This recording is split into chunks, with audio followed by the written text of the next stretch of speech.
And we're live, guys, here on Twitch, YouTube, Periscope, not Mixer, because Mixer literally isn't a thing anymore, thanks to Facebook buying it. So we'll try to sort that out, but that's why our 1 week on Mixer, 2 weeks, 1 week where everything was saved.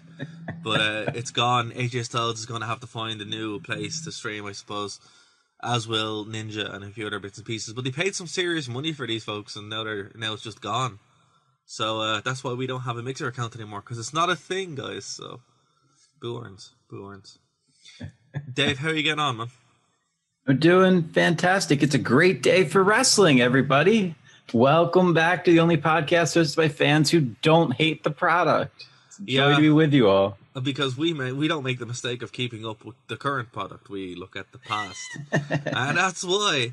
But yeah, like we're kind of a little bit recent for this week's show, where it's going to be all about the last ride of the Undertaker, or the Undertaker's last ride.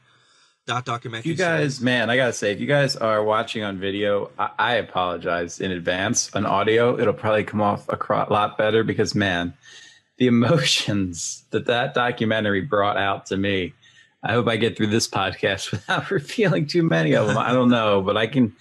Wow, if you guys haven't seen it, it's not like we're spoiling anything, but man, you have to watch it. I can't stress that enough. Wow.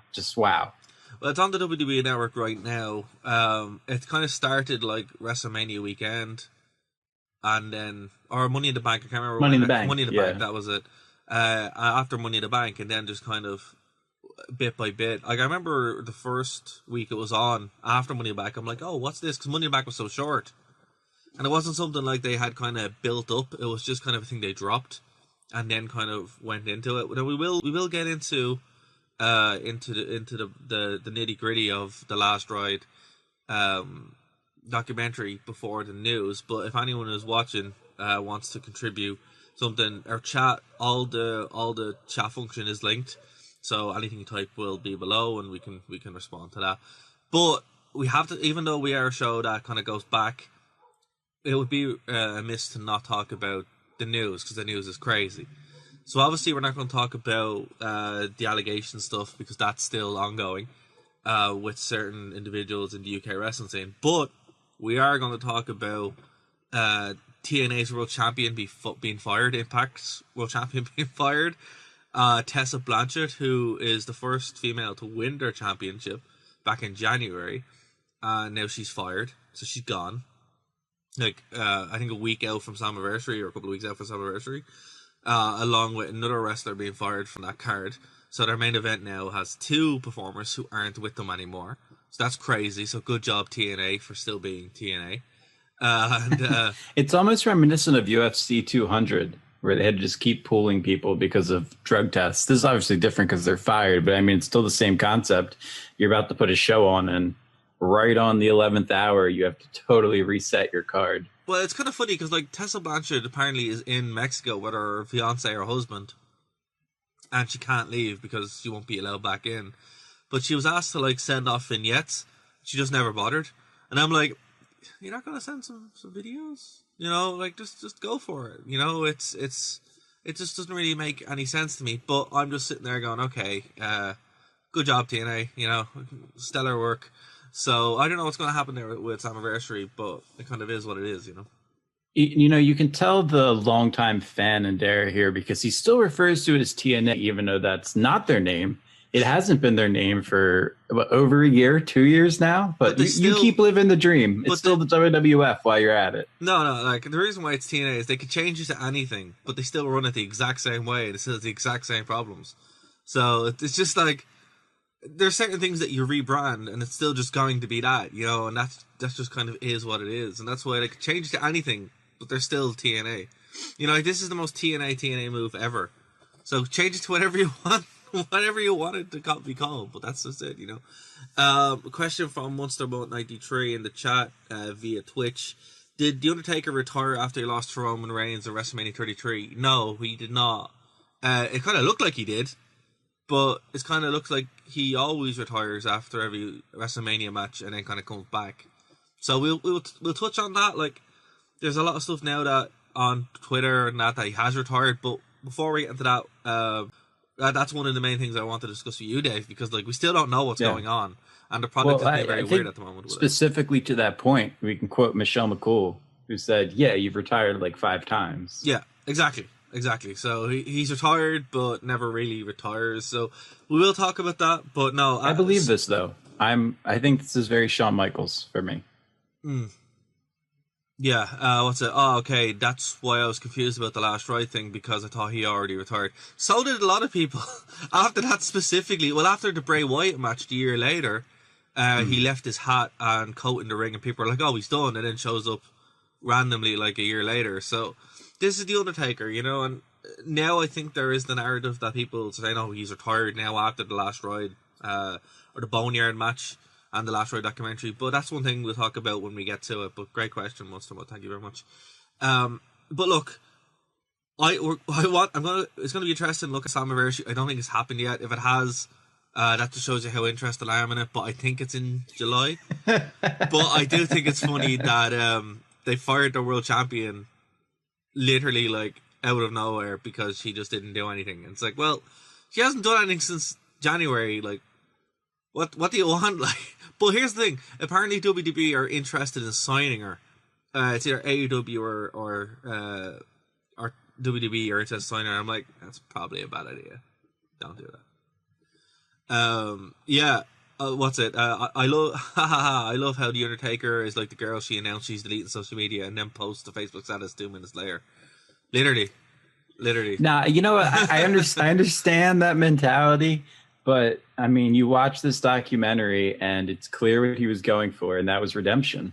I mean, he wanted to hang it up after Roman Reigns. He just watched the match and said, I can't go out like that. I have to go out in a blaze of glory. I have to do it's almost the One a Dead or Alive Bon Jovi song is kind of what he needed that moment. And, I mean, you watch that Boneyard match, and it kind of does that, you know, but... before we get on to some more news, WWE Backstage has been cancelled, which is sad. But apparently CM Punk, Booker T's, and another couple of contracts have been bought now by WWE. So what? Yeah, because that's... By the way, in case you guys haven't realized, the Wrestling Rewind does the news is... Darragh shares the news, and I react to stuff that I haven't read all week. Yeah, what? How did the WWE manage to get their hands on CM Punk's contract? That is... Oh, he must be furious. Yeah, well, that's what happened. So it's been cancelled in the same week that Renee Young caught the virus, and her husband also is, you know, quarantining, but... It looks like it's not going to happen. You know, he's... But luckily, Moxley wears a gas mask, so he's good. Well, he hasn't in a while. Tested negative thus far. I bet he kept that gimmick up. You know, that would have been a good time to keep the gimmick up. But oh, Mutsamo chimed in there. Dave reacts WWE edition, literally. Yeah. So you know, I hope Renee Young gets better. It sucks. I love Renee Young. I think she's great. And it sucks for Jon Moxley as well, because obviously he's the champion in AEW who's supposed to be on Fyter Fest, which are taping next Wednesday, I believe. So I don't think he's going to be there. Like obviously, because it is what it is. But apparently she's doing a lot better. This is a bummer all around. But you know, she did a good tweet though. She was like, "Oh, what a week! I catch the virus and my show gets cancelled." And you're like, "Oh man, that's a bummer." Yeah, it does suck. But here's the thing. She was in the ring with a bunch of talent at the Performance Center, and this brings us to our next piece of news. So she was in the ring doing some stuff during the AJ Styles celebration with a bunch of other talent in the Performance Center, and now there's like an outbreak of the virus in the Performance Center. So we're in double digits now. WWE won't confirm exactly who has it and who doesn't. We know like Jamie Noble and a few other guys have it, but WWE are playing it quite close to the chest. Now remember, this is the same company that said don't wear masks. You're not allowed to wear masks if you show up, and you're like, well, that's stupid.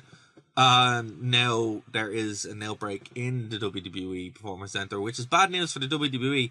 Dave, here's the thing. Yes. Yeah, Mutsum, that's it. Yeah, a lot of people don't know this. This isn't a massive story, and it should be, because it's crazy. WWE's handling of this is ridiculous. There's report after report that Vince McMahon is not taking this seriously. There was other reports that the production staff are saying, hey, if you're a real fan, you won't wear a mask, which is like, listen, whatever about being outside and not wearing a mask, okay, whatever. If you're in a closed area, wear a mask. Like, obviously, it's come on, it's common sense, and it's It's dangerous not to. And this is this is a case in point here. Florida has one of the biggest outbreaks in the country, I believe, and now we have this outbreak in WWE where it's going to put a lot of what they were doing under more scrutiny and potential shutdown. We don't know that yet. Dave, how do you think? Well, what do you think WWE should do here? Now, my opinion, before you answer, taking a break and just playing clips or playing it safe, kind of what they did with SmackDown, is a better way to go. But what do you think? Well, I think you're right in part. They have to still have some sort of a live product, or else they lose their TV deals, or at least the money coming in from them. That's part of the agreement. Well, we don't know that's something we addressed. That's not confirmed now. So it might be in the influx. Yeah. That's my understanding. So that's what I'm going to go with. I'm going to go with my uninformed understanding. Sure. But what I will say is that playing the AJ Styles Undertaker match got them 2.7 million viewers. It's one of the biggest viewings they've had in quite some time. So clearly that's successful. They had success doing that, not to that level, obviously, because they're not AJ and they're not Taker, but they had success doing that with Edge and Randy Orton as well recently. So this is a formula that can work. Do some live, mix in some archive clips. It encourages people to subscribe to the WWE Network. So you're keeping your business model going. You're bringing in people. I think it's fantastic. And I don't see this as a negative for WWE. There's one thing that this company's always been able to do, and that is thrive in times of extreme adversity. Yeah. And they're continuing to do it through ethical means, through unethical means. Well, you look through their history and they've survived. Well, here's some interesting things. SF1 now is basically a wrestling channel. Because they're just playing old clips and old pay-per-views and stuff, and they're doing okay numbers, not amazing numbers. They're smashing TNA into the ground purely by being what they are. But it's officially in India at this point, right? Oh yeah, it's like officially. It's not even like second or third place now. It's just on the internet. But the numbers they're doing are quite good now. They were playing like the Royal Rumble 2008 a while ago and stuff like that. So I don't think doing that kind of hybrid or doing like from the vault shows effectively, what we're doing, but with footage where they're going back. And imagine they did that. Now here's a pitch that I would suggest. They do archive shows. They pick a period from what we're doing, where we're going through pay-per-views. So July, pick a pay-per-view from that, and every week do a pay-per-view and then have people in talking about it while they're doing matches. That would be interesting, but they won't do that. And I just don't understand. And that's live content too. I don't know. It's tough though, because I still want to see storylines progressing. I still want to see. Well, hey, I want to see the people get paid. I don't want to see another slew of firings because talents can't be used. Well, again, there's 2 weeks. There's about 2 to 3 weeks of the virus, right? So do what Months. 2 or 3 weeks before it exposes itself. It shows up, right? That's what we know so far. So 2 to 14 days. And I feel like maybe I don't know. This isn't really the radio's business, but screw it. I myself tested negative, but I had to get a COVID test this past last week. And it is not a fun experience. It doesn't seem fun. It's not fun. It really doesn't. But also, I had the whole gambit done that you can get done. So not fun. Dave, I'm so glad that you don't have it, man, because anyone who gets it or anything like that, it doesn't seem like a good experience. And it just is what it is. It's one of those things that changed the landscape. But the reason why I bring it up is that we know the time period of when you're not showing symptoms, when you're showing symptoms to being full blown having it, right? So what I would suggest is do a bi-weekly show, right? Or bi-weekly structure where you have your recaps. It's very progressive of you, Darragh. Well, you have your bi-weekly shows where you're sitting there and you're like, right, we have our live content. Kind of what they did with soaps over here. Or anyone who isn't in the UK and Ireland. Soap operas, I don't obviously watch them, but they used to. I watch wrestling. That's soap opera enough. I do. Well, why watch wrestling? That's enough. Well, no, But I moved on. That's honestly, I think that's what got me into wrestling. I used to watch soap operas every day when I came home from school. And yeah, they've been on hiatus. Luckily, they tape like well, see, that's it. 6, 8 weeks in Well, advance. they're not. Well, not But all yeah, over here. They weren't. So what they did was they taped a bunch of them, and then when they came back, they just spread them out. So instead of having 5 or 6 shows a week, you'd have two yeah, shows a week. And I think that would be a good model for WWE to do. Like, yeah, you have your Raw, you have your SmackDown, 2 a week. Oh, sorry, 2 a month, right? And then in between those, have your best of shows or some kind of focal point on. And then at that point as well, you can also have your pre-taped storylines where people are just talking like we're talking over Zoom or something. There are ways to do it, but having everybody in a small enclosed area when there isn't any real need for it, particularly when you have just slews upon slews of all this content just sitting there, it right. seems really dangerous. And as a wrestling fan and as a person, I don't Yes. particularly, I don't want to put people's lives in danger over something where it's wrestling at the end of the day and it's not worth it. You know, particularly for like with AEW, they've kind of managed to get around. I get that. They managed to get around it, which is great because they're actually taking it seriously. But what we're seeing here with WWE, they just don't seem to care, and it's like, lads, come on, like you can't do that. It's also very complicated in the sense that, I mean, my country, as you know, obviously Darragh is over in Ireland. I'm over here in the U.S. and we, the past couple weeks, have been reopening everything, and we just start reopening today. Yeah, and that may be getting reversed shortly, just because of the way that things happen. But I can't blame WWE in terms of they didn't keep fans there for the longest time until restrictions started to get lifted. So they have followed what they're supposed to. They've just tried to go with the entertainment product a bit too far in terms of not taking the necessary precautions actually inside the arena. Though that said, it's not like they haven't been testing people. It's not like they weren't taping temperatures and everything else. And it's important to note that there is a very, very big difference between testing positive for something and actually being sick with something. That's true. And that's very true. You know, you know, we were talking what's going to happen when there's an outbreak inside the performance center. Well, now we have it. Yes. So WWE are going to have to roll with it. And look, they've done great so far with, you know, with certain elements of it. But then you kind of dig into it a little bit deeper and you're like, you're not letting the fans wear masks. Oh, yeah, I get the visual of it, but they sell masks. Like, that's the thing. It's like, just put them in their own mask they have, and then you can kind of sell it. It's just like, I don't know if this is a Vince McMahon issue, which it usually is, or a Kevin Dunn issue, which it could be as well. But it's like, or a Bruce Pritchard thing. You know, who knows how Heyman's feeling about all this right now. By the way, speaking of WWE, Heyman's gone. That's what I'm saying. Yeah. Heyman being gone, Pritchard taking over, then the ratings skyrocket because you show two legends have a match together. Yeah. That's got to have some interesting reactions. But since you did mention that the WWE is selling masks, if anybody wants to get me an AJ Styles one, you can follow me on Instagram and send me a DM. There you go. You got a shill. Speaking of I'm going to shill. Speaking of shilling, guys, if you want to help support the show, you can via the Brave browser. All the ways to do it are on our website, nerdtoknowmedia.com, or you can check in the description below.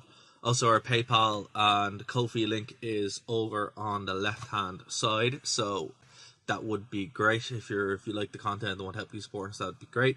If not, just spread the word of the show. Like, subscribe, share, all that stuff helps us immensely. Because we're not going anywhere anytime soon on the Rewind. And you're on Phoenix FM.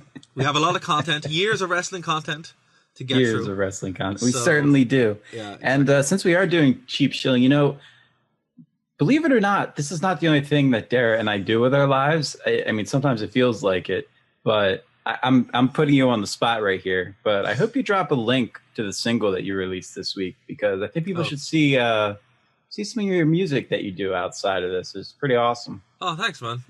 Yeah, it's funny because that was a single I found on a hard drive, and I just remastered it. Because we're like, oh, the album's not going to be done. So that was actually, the album's supposed to be released on Friday for a different project. So that's kind of a stop. Also, the album is getting together, so that's pretty cool. I will leave a link to it. But my own band's record is actually being released this Friday, so I'll leave a link to that too. That's awesome. Man, we were sitting on that one for a year. We were supposed to launch it in October and then March, and then this whole virus thing happened. So we're like, let's just release it. So yeah, I'll do that. I'll pop a link in the description for anyone who wants to check that out. But Friday, pick it up. I think it's only going to be about €6-7 anyway, so it won't be too bad. But yeah, man, thanks for that. Absolutely. What else? Okay, and before we move on, Fighter Fest is coming up soon, so I'm just still laughing about the comment David reacts to WWE edition. It's so that's true. what it's like. It's like Dave doesn't know any of the news, so I say it to him. He's like, "Oh my god, really?" But yeah, okay. So let's kind of switch gears here and talk about the Undertaker. So WWE has confirmed that the Undertaker has retired. Right? They have confirmed, but their confirmation. I think this is kind of like the scoops and news. So this is coming from the WrestlingNews.co. The tweet they use is "Behold the Phenom, even his first ever battle, all eyes were on the Undertaker. #ThankYouTaker." That doesn't seem to me like that's a retirement thing, right? Until I But AJ Styles tweet from last week. That's when I really believed it. I still don't believe it. I would, until he actually comes. Look, even if he comes out and says it himself, like how many times in wrestling he did. Did you not watch this documentary hold for on. 6 hours? Hold on. It's wrestling, right? No one really retires in wrestling. Christian Cage. Oh my god, I really do like TNA. Captain Charisma. Christian came out and had a match with Randy Orton. It wasn't much of a match. And that man retired. Edge retired from a neck injury and came back. No one really retires. It's like comics. No one really dies in comics. No one really retires. This is different though, Darragh. It's not. Yes, it is. No, it's not. Yes, it is. It's not. Because you are talking about people. We are talking about the Undertaker. Okay. Somebody who has lived the gimmick for 30 years. Somebody who has been adamant that when they have the match that satisfies them, they are going to walk away. And he had it. Well, he had 2 back-to-back. Shawn Michaels returned for money and because it was fun. He returned because it was fun, and it was a catastrophe. It was a catastrophe. And The Undertaker saw that. Yeah. The Undertaker was involved in that. You really think he's going to do it again? Now, that's not saying that The Undertaker can't appear and have segments and such, but you know what this is? Let's just cut right to the chase, cut right through all the bull, and get to what's on Darragh's mind. He wants the Sting versus Undertaker match to happen. He's been saying this for a decade. I'm sorry. Do you need a tissue? No. Like, what's going to help you get through this? He did talk about it. He did actually mention that. He said the reason why he didn't want it was because the match would be bad. And the match would be bad. Don't get me wrong. The match would be absolutely atrocious. However, given the fact that they found the formula how to make this work, I think it would be a good match. Now, not in the ring. Do not put it in the ring. Don't let it go near a ring. But do what they did with the Boneyard match, or what they're doing now with these cinematic matches. That's how you do it. You could bring back Kane and let him have one or whatever. This is the formula of how to keep going with wrestling. Well, with wrestling matches with guys who can't really go in the ring anymore. You guys see this denial, right? You're feeling it. I'm not the only one that's just getting these vibes. This is absurd. There's no denial. Like, you don't want him going. Come on, the guy has given everything to this industry. He's hung it up. This show is supposed to be about appreciating it, not conspiracy theories about if he'll return. Wait, show. Shawn Michaels waited. Yeah, it's a different show. Shawn Michaels waited 8.5 years before he returned, and you want to talk about people always come back, people always get back in the ring. Stone Cold Steve Austin, I rest my case. Well, Stone Cold Steve Austin never came back to the ring, but he did come back for segments. That's what I'm saying. The Undertaker can do that, but as far as wrestling is concerned, he's retired. Well, here's the thing. I would believe. Well, okay, right. So there's two facets to this. There's what used to happen Well, sorry, what used to happen, what happened when TNA was around, an actual TNA, and what can happen now. What used to happen was when they retired, and that was kind of it. But they'd come back as legends, and then you'd have them for segments, right? So that's one thing that could happen. I don't believe that's the case. I don't think that's a flyer for The Undertaker. What used to happen when TNA was around, where they'd go off, which is what Hogan, Flair, and the list goes on and on all did, where they went over and bled on the ring and rolled around for a little while. It was terrible. That's what they did. What's the difference, Darragh? They needed money. These are guys who desperately... Hogan doesn't need... Well, he does now, but... Are you kidding? He absolutely did. No, at the time he didn't. This is before this was before. This is before he broke up with this is before he broke up with Linda. This is when he just wanted to get himself over and win belts. It's true. It's true. This is ridiculous. This is ridiculous. No, this is ridiculous. I want to celebrate The Undertaker, and I'm going to spend the next 20 minutes trying to convince you that the most honorable, respected man in the locker room is not lying. Okay, I never said he's lying, but what I'm saying to you... No, you are. That's literally what you're saying. So the first two, I would be like, look, if that's the world we're living in, fair enough. He's gone, right? He's finished. However, we're in the post-Boneyard, post-Firefly Funhouse match world, where they don't have to get anybody in a ring. They can just shoot this, have a grand old time, everybody has a laugh, everyone gets paid, and it looks great. And that's what I think they'll be able to do. Wheel The Undertaker out every year and have one of these matches where he faces off against people who can't wrestle normally or whatever. Think about it. It'd be great. So no, You're acting like the Boneyard match was some super easy to film, non-physical, non-total thing. The Undertaker said it felt like being in a 45-minute match and that he was absolutely exhausted by it. And that's what, yeah, exactly. But remember what I said. Post Boneyard, post Firefly Funhouse match. So they don't have to have that kind of match. They can have a Firefly Funhouse match where it's just all the pyro and special effects associated with Sting and The Undertaker. You know there's video games, right? You own 2K19. I've done it. You can do this. I have done it. Okay, you can do this. I have done this. But I'm saying to you is, why not just pull the trigger? Because we know the match is going to be... I never maintained the match is going to be good. I know. He said it. But we can still get the spooky special effects and have a good old time. And everyone gets paid. All of that, but why does there have to be... Why does he have to tarnish going out on one of the highest notes you could possibly go out on? He had a fantastic match at Extreme Rules. It was pitch perfect. Extreme Rules? And then he went... What? Extreme Rules? What match? Undertaker and Roman versus Shane and Drew McIntyre. That was a great match. That was absolutely fantastic. And then he needed one more WrestleMania match, and he got it. Look, all the reasons you're talking about for these guys that come back, even Shawn Michaels, and Edge talked about this extensively throughout the documentary. Stone Cold, even one of the reasons that it's so hard to walk away is the high that you get from that pop and that rush.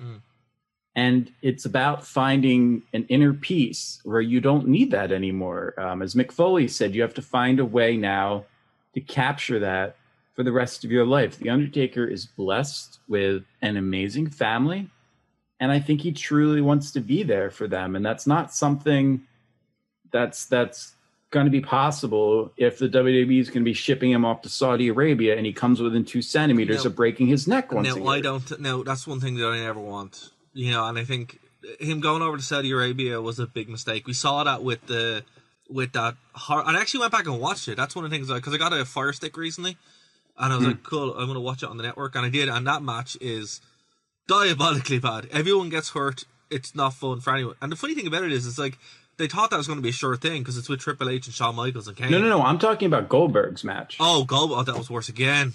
That's what I'm talking about, going for the jackhammer and almost literally possibly killing, if not breaking the neck of Taker. That match was worse. That match is probably the worst match I've ever seen in my life.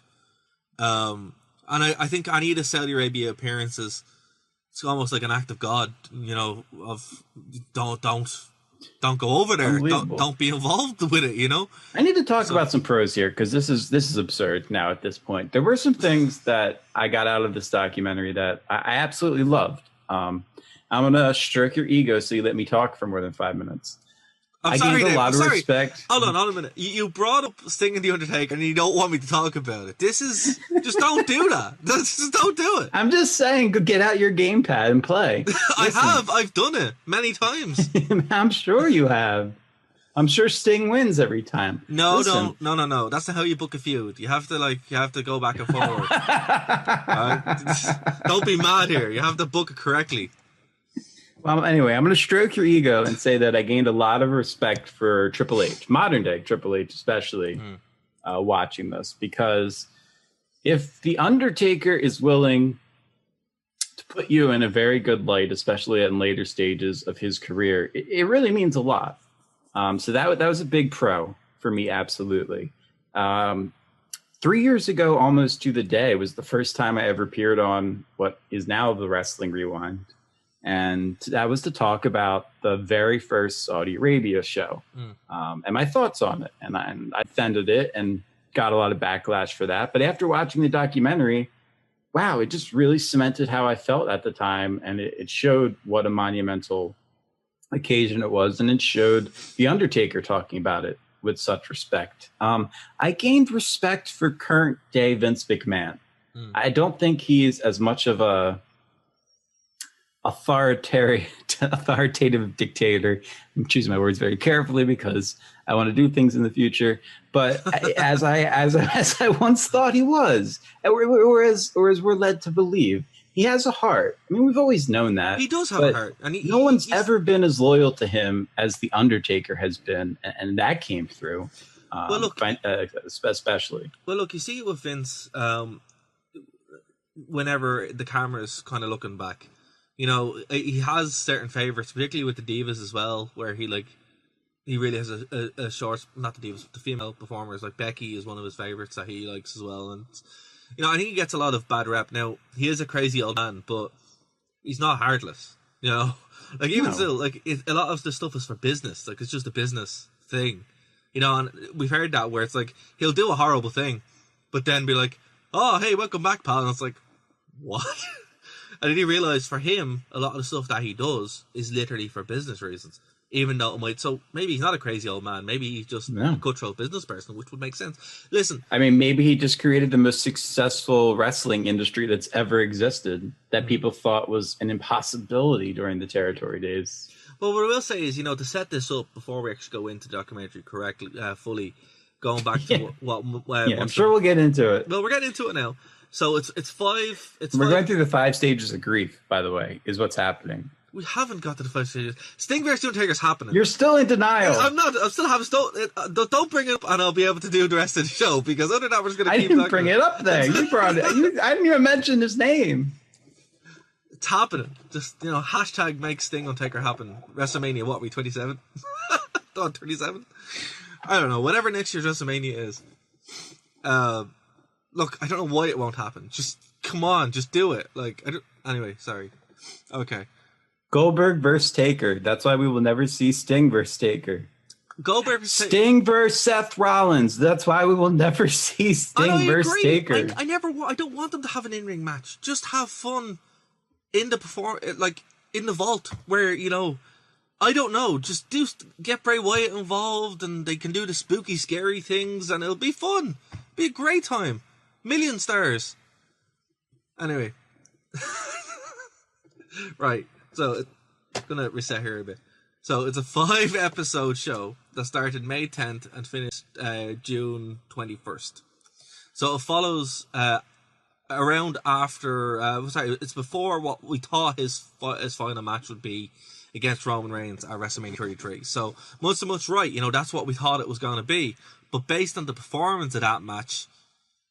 he wasn't happy with it. The next one is his redemption arc where he was going against John Cena at 34, right? Still wasn't good enough. Chapter 3 is the Saudi Arabia match. Triple H, Shawn Michaels, Kane. Obviously, that was supposed to be it, but didn't work out that way. And then there's another one where it's I think it's Saudi Arabia again. That's with Goldberg. Yes. And then finally after Extreme Rules. Yeah, then it's Extreme Rules, which is the Drew McIntyre match, and then finally AJ Styles that match. Now based on the structure of this, and I think it's great. Like, to be honest with you, I wasn't into it the first 2 episodes. Then I got a bit more into it because Triple H showed up, and I was like, "Oh, this is great." Oh my good lord! Oh, we've got years of content, guys. It's going to be I love Triple H. I love Triple H for years and years and years. Oh my goodness! I'm just actually, doing my job. I'm just doing I know. I'm sure. Yeah, how's Sting doing? Listen, one of the things, actually, I'll disagree with you on, because I watched the first episode after Money in the Bank, and then I waited and watched the rest of them all this weekend because, hey, my generation's a binge generation. It's kind of how we do things. That's what's great. Yeah. I didn't watch any of them until I watched them as a full block like yesterday. And but I'll say that the first episode hooked me within the first couple of minutes because The Undertaker was out of character.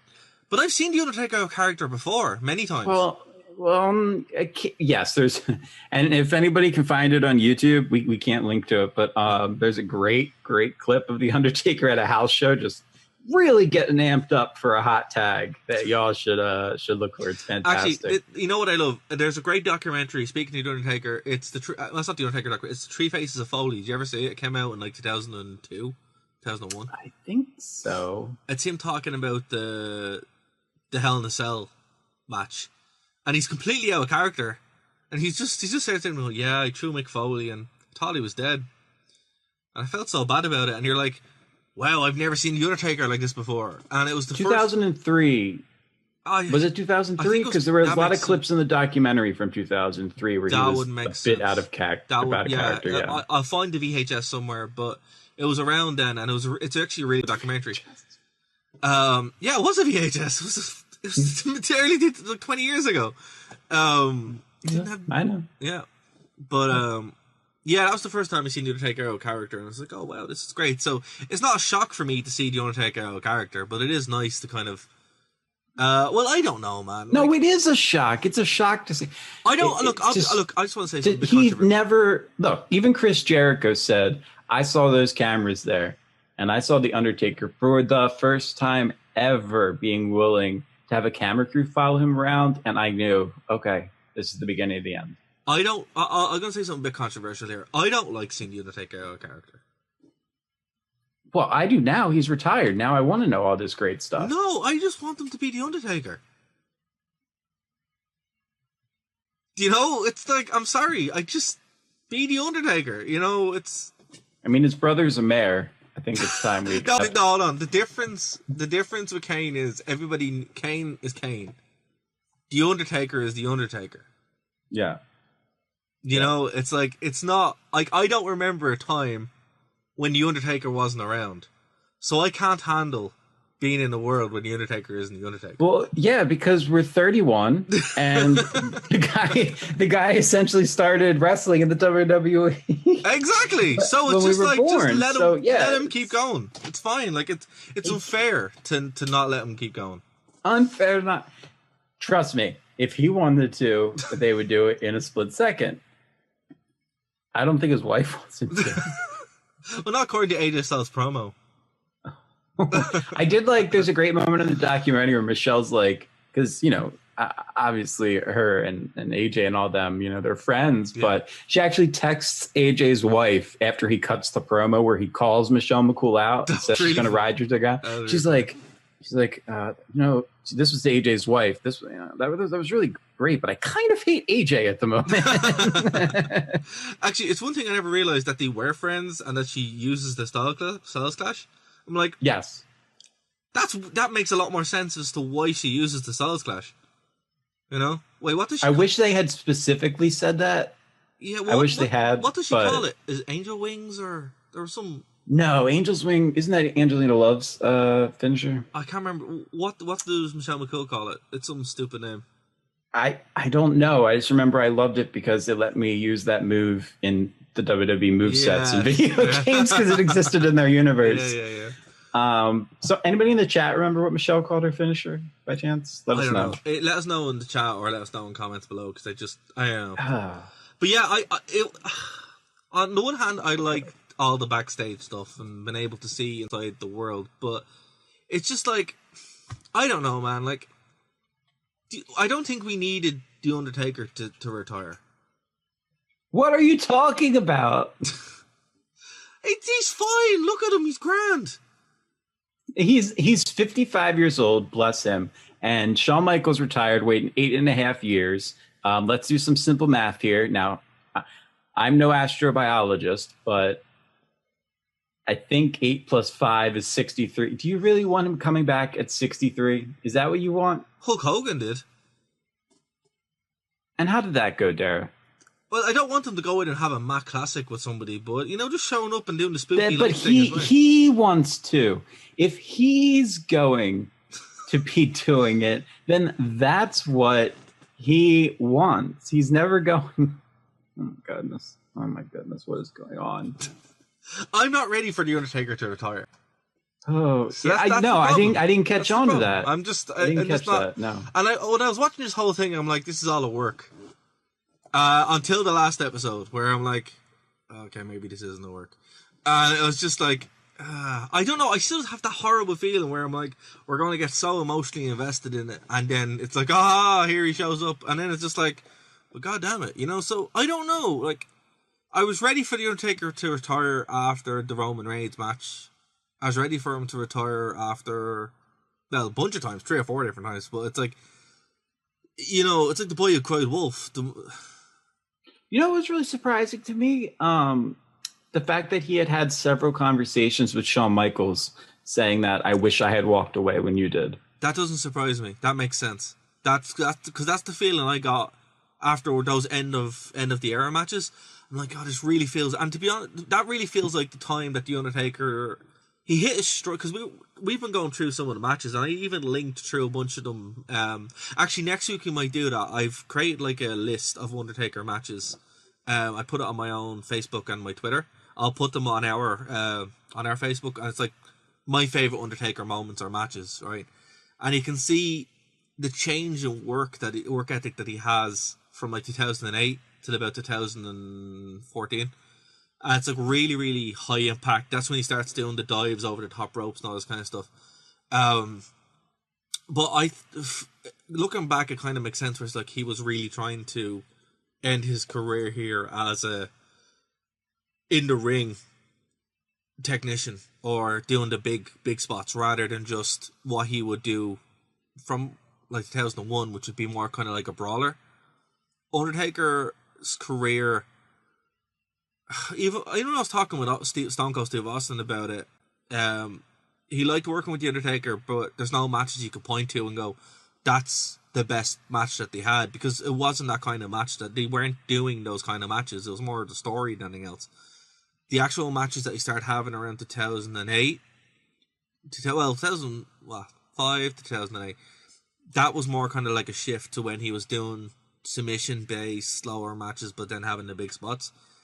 So yeah, it would make sense to me that that's when he wanted to walk away, because that's what he was kind of working towards. Hanging around to 2018, 2019, having matches with Roman Reigns and stuff, I don't ever think he saw that being a thing. I don't think he planned that at all. So thank God for the Boneyard match. Oh, so, I need to correct. Yeah, well, yes.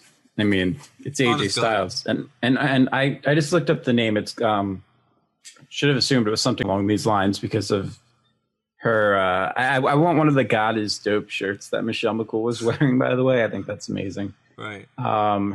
She named her finisher the Faith Breaker, and I had forgotten this. Yes, I had forgotten this, but when I was looking up what her finisher was, it brought up a promo that The Undertaker cut on the Raw before WrestleMania and before the Boneyard match. And he actually mentioned the fact that Michelle does Styles' finisher better than Styles does it. I don't remember that. I didn't remember this either. And he declared that McCool is the one that got the move over, and AJ isn't happy about it. Oh wow.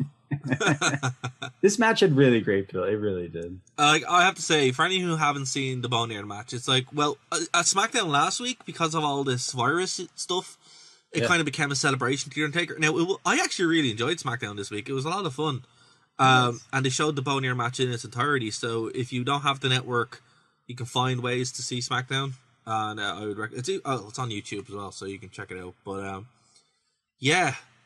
Okay, so what else surprised you in the what's something in the documentary that you had you didn't see coming and it surprised you? At the last episode. Well, no, I mean, like maybe a little detail or something you learned. Well, I knew it was. Well, the first part of it really was that he was looking to retire. That these matches that he had, like the whole point of it was for him to walk away. Because I did not think at any point that he was actually considering that. I just thought he was just going to keep going and going and going. So the fact that from the very beginning, even all the way back towards WrestleMania, his WrestleMania match with Roman Reigns, I can't believe that he was thinking then to walk away. And when you go back and watch those matches, it makes a lot more sense because they do stuff in the matches, and particularly the end of it, you're like, oh, well, he was trying to walk away, but he just didn't because he was pulled back in or wasn't happy. So it was more kind of like him going, well, yeah, look, I wasn't really happy with this. I wanted to kind of do it this way.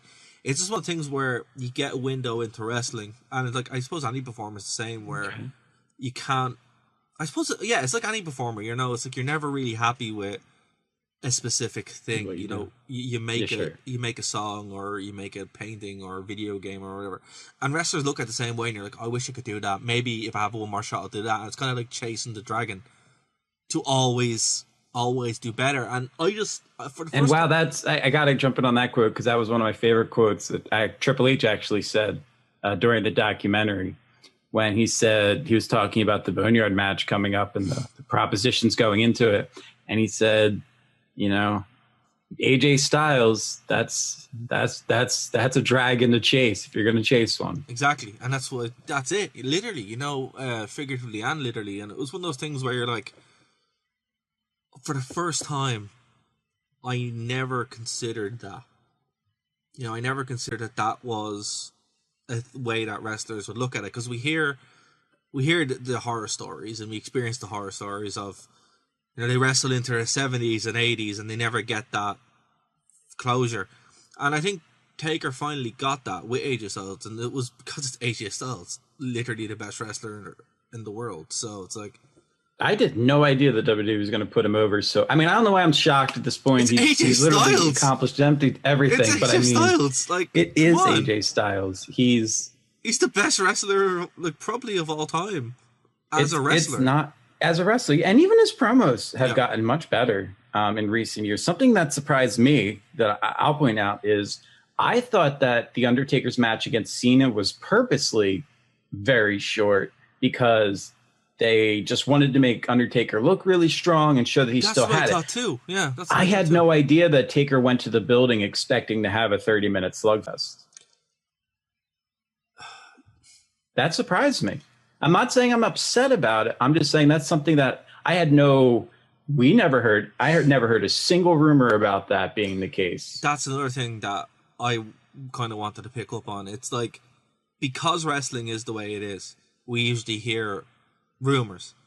But the fact that around The Undertaker, everything's so locked down, it's kind of amazing that that's the case. Like, we're not talking about something that happened 10 years ago. We're talking something that happened like last year. Yeah, 2 years ago. Yeah, last year, 2 years ago, right? Three. But still, it's Dina Bray. It's not a. We're not that far away. Like, if anything, it was worse a couple of years ago, where you'd hear everything coming out, and the fact that there was this secrecy around everything that the Undertaker did, behind the scenes, but in his matches, really speaks volumes. That, you know, not only were the company respecting him, but everyone in there was too. Yeah, it was just very surprising to hear him say, yeah, I mean, that was great, but it's Undertaker versus Cena. I had no idea they were going to give us so little time. Like, I wanted more. Yeah. And well, I was like, wow, okay. Well, it makes sense. Even the Undertaker doesn't always get what he wants. Yeah, that was a very poor WrestleMania, though. Like, in general. It was a very rushed WrestleMania. It was. Now, I got to say, before we go. I don't know if, and I guess it's something that people will never have the opportunity to get to do again, in terms of there being a match after. But I'm really thankful that I had the opportunity to attend a WrestleMania and get to see the Undertaker enter. I've never seen the Undertaker enter. I mean, Life. it's I've amazing. Never got to experience it. It's the one thing that I'm sad I never got to. Not like even in Dublin, like because I think he was only over here once or twice, and they never did it's it. Much more difficult, obviously, for you to. I mean, especially for there to be a WrestleMania where I had the opportunity to go. I'm talking about WrestleMania 29, his match against CM Punk, which had one of the best builds for a WrestleMania match for the Undertaker. I think is that the one where the entrance with all the hands coming up. That's my favorite. That's my favorite WrestleMania Undertaker, and he has all the caskets. Oh yeah, I think it is. Yes, I believe so. That's my favorite one. I think that's like the best one. Yeah, it just the whole build up with. I mean, obviously the shock of Paul Bearer dying. That was tough to watch. But the way that he allowed CM Punk to use the urn and everything they did with the ashes and all of that was just, I remember at the time how well Heyman and Punk executed that. And you can say whatever you want. I see videos all the time online like, Taker hates CM Punk. Well, it sure doesn't seem that way. No, he doesn't. Like, that's... No, he doesn't. No, he doesn't. There's no way. If he did, that match never would have happened. No. And Jim Ross even talked about his early matches against Punk on the podcast and how Taker's one of the guys that helped put Punk on the map in the WWE by showing him the respect. Yeah. Everybody forgets the Hell in a Cell match. I think it was Punk's first title reign as the world champion. I believe it was. There's no way that Taker hates Punk. It's just not a thing. But man, like that's one thing that I wish I got an opportunity to see. I just didn't, so that sucks. It really does. But at least we have some great Undertaker matches to go back and look forward to. And it's one thing now next week that I want to really kind of sink our teeth into is watch this, because like it just seems fitting. Like I didn't realize there was that deep of a moveset of a match set to go through. That's so varied. So I'll send that to you. Actually, what I'll do is I'll pop that list onto our Facebook page so you guys can watch the matches and kind of go along with us as well. But yeah, like there's some phenomenal stuff there. Really is. And the Boneyard match is a great way to start if you haven't seen it. Phenom versus Phenomenal one. How could you have a better match? Also, I love the fact that having Metallica play him in and out, that was great too. Yes. One thing that I've said is the music, how important the music is in wrestling, particularly licensed music. Like I managed to find that clip from Rebellion this week. So much better with that. Is it so much better? Oh my gosh, so much better. It just adds so much to it, and I'm grateful that on the network you can actually listen to the Metallica song there still and it's intact. So. It even pops up with a Spotify link, so that's not going anywhere. That's clearly... It's great. That's one thing that I'm glad WWE finally sorted out, licensing music so it can stand. Yes, right. Because it takes away so much from these moments where obviously they're imprinted on your memories, sounding a certain way, and then when you don't, it's like that seems kind of weird, But thankfully, Undertaker's, if it is his final match, which it totally isn't, is oh my god. What are you? No. What is in the water? So there we go. So that's it, Dave. We're almost out of time. But is there anything you want to plug before we get out of here for this week? No, I think that's pretty good. I will tell you this, something that Samoa Joe shared. I think it's maybe a good note to end off on. Has nothing to do with The Undertaker, but just has to do with the times that we're in. It's a quote from Samoa Joe. Despite what you may flutter with on your respective timelines, know that the good people of this world still outnumber the bad, and you have descended from those who survived and overcame perilous times like these in the past. There you go. That is pretty lovely. Samoa Joe is some man for one man. And if you play 2K20, he will try to kill you with his robotic arm.